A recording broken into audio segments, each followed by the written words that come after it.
Breaking news now on 13 on your side.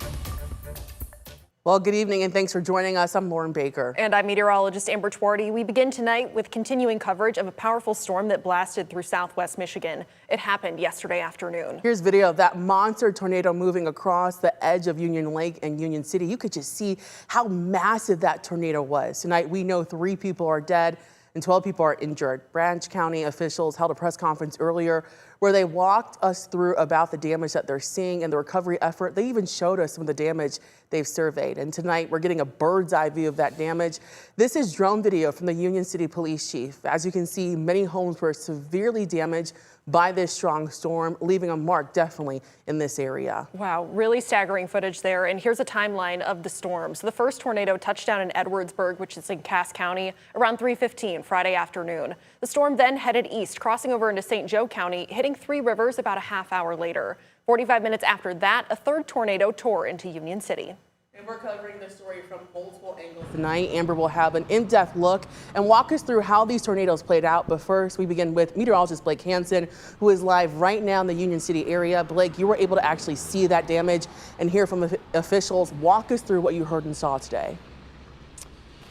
Yeah, Lauren, earlier this afternoon, we were able to assess some of the damage there in Union Lake, really just to the outside of the northern half of Union Lake. And the damage we saw there was extensive. Homes leveled, cars mangled, and a debris field that was a wide range, some of which of that damage stretching into Union Lake itself. Now, the National Weather Service has preliminary findings of at least EF3 damage that supports winds of at least 150 miles per hour. Do want to make it clear, though, that this is just a preliminary finding and that the finalized rating and the data assessed with it is still subject to change. Now, Branch County Emergency Manager Tim Miner stressed that no matter what the rating is, the focus is still for first responders, that this is now a recovery effort of that extensive damage.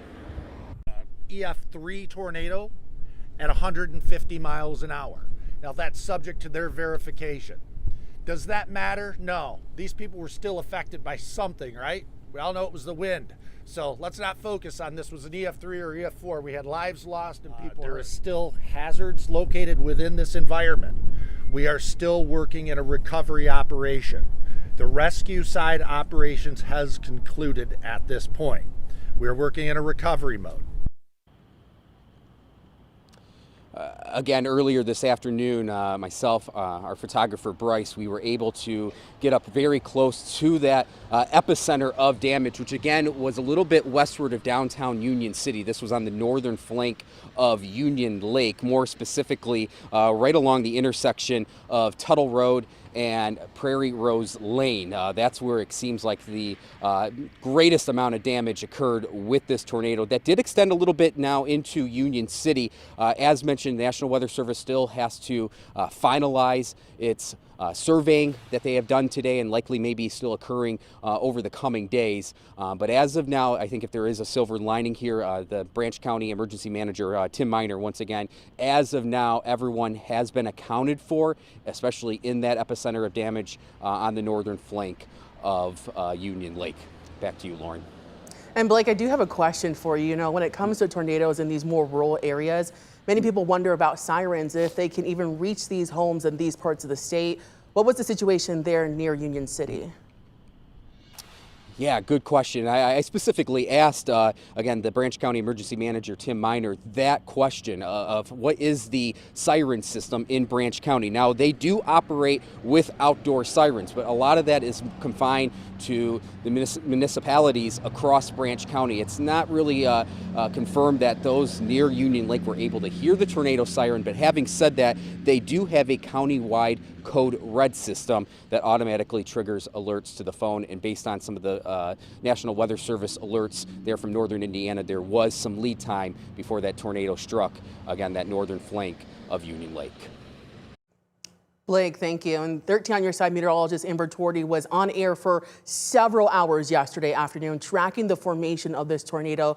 She joins us now. Amber, I want you to walk us through exactly what happened and why we're seeing this amount of destruction from this tornado. Yeah, Lauren, Blake and I were here yesterday watching the cell as it was making its way into the South Bend area even, and we had our eyebrows raised, kind of saying, hey, this one looks like it could actually be on the stronger side. It doesn't have any other storms around it. It's able to tap into all of that available energy and really ramp up in the way that it did. So I want to point out the time lapse of what we saw yesterday. This is starting at 3:31 Friday afternoon. You can already start to see a little bit of that hook there. We would call that a hook echo. Now that's exactly where you would expect the inflow to be when we're talking about the thunderstorm, and especially when we're looking at areas that would be experiencing some tornadic activity. So here's as it was making its way through the Edwardsburg area. You can really see more organization to that hook echo shape though as it was making its way towards the Three Rivers area instead. This little gap that you're seeing, that's a part of the hook echo. That's exactly where the inflow would be feeding into this storm and allowing for it to strengthen, dropping over Three Rivers, but then as it traveled further and further to the east-northeast, looks like it had a little bit of disorganization that started, but it came right back together before hitting Union City. And you can see some of that hook echo action once again as it made its way towards that region. So there's a lot of reports that came in yesterday over the last 36 hours. A couple of areas that saw what looked to be tornado damage and what we know now to be tornado damage through the Edwardsburg area, Three Rivers, and then again near Union City. Union City currently being the only one that has actually seen a bit of that rating so far, at least that we are aware of. National Weather Service crews, though, still going to be out and about over the next multiple days. And hey, don't be surprised if it's going to be a little bit before we actually end up getting some of these more final ratings, because this is still, there is a lot of work that goes into this, of course.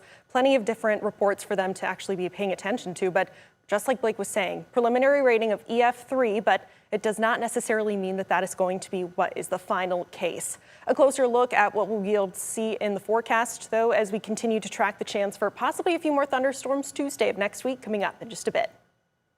Amber, thank you. And tonight we're learning more about one of the victims who died following the tornado. 65-year-old Penny Jo Guthrie of Union City died yesterday after sustaining injuries from the tornado that destroyed her home. In a Facebook post this afternoon, the Lighthouse Funeral and Cremation Services reported this information. They stated that the funeral arrangements are still pending. The destruction of this tornado has left many picking up the pieces tonight. 13 on your side, Micah Cho is live in Union City tonight with more on the damage. Micah.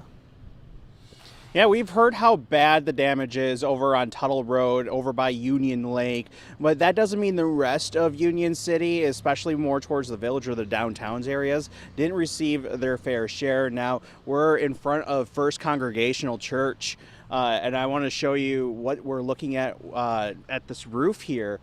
These are the church offices. The rest of the church is okay, but this part of the roof is off. Again, those offices. We've talked with Reverend Aaron Ryder earlier today, who said, again, the main part of the church where they worship, especially their piano that they hold dearly as well, remain untouched.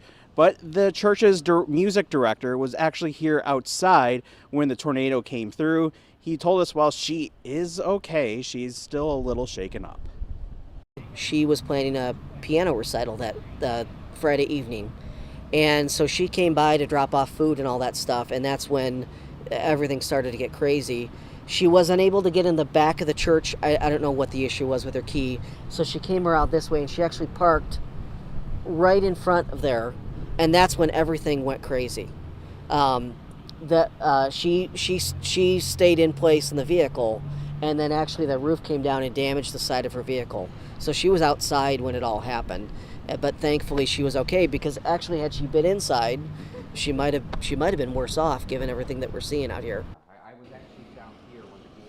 And again, officials are asking those who don't live in Union City to stay away for now while families collect their belongings over the next few days. And we're actually hearing stories of people opening up their homes to others who have either lost their homes or are suffering roof damage from trees as a place of refuge. And we'll hear more from some of those people tonight coming up at 11 o'clock. For now, live in Union City, I'm Micah Cho for 13 on your side. Micah, thank you. And like Amber mentioned, before hitting Union City, the storm blasted through 2 other communities. Among the dead is a 12-year-old boy from the Edwardsburg area. The sheriff's office says they received a 911 call from the parents of Silas Anderson around 3 yesterday afternoon saying they couldn't find him. His parents found him in debris before emergency crews arrived. He was taken to the hospital where he later died. And this video is from Three Rivers, where a tornado damaged several buildings, including a Menards. Authorities are urging all affected residents to avoid traveling through affected areas and to stay away from damaged or unstable structures, including power lines or fallen trees. And residents are picking up the pieces after this massive storm system that generated those tornadoes that tore through 3 Michigan cities. A look at how some community members are reacting next.